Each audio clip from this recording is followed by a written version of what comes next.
clean.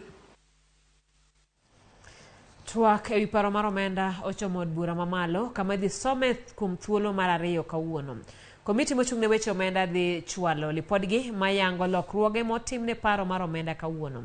Jotende kweth mar Azimio medo pingo paro mar chik e kinde ma jopiny bende geno fuong'ruok kowuok e lokruok moketi. Sisi kama wanazimio na kama Wakenya wa wengine ile tunatarajia sasa hizi ni kuona ya kwamba kamiti ya fedha imeleta ripoti ya aina gani. Hiyo ni jambo la muhimu kwa sababu Wakenya washaongea tayari. Wakenya wamenena kwa wingi. Na sisi pia tumenena kama Azimio. Na Wakenya kwa kauli moja wamekataa hiyo mswada.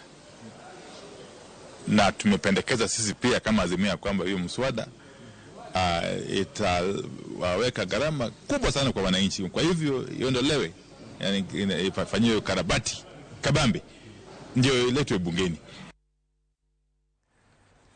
Kawadhi nyime ni moko kuom jo kanyo mag duond buch UDA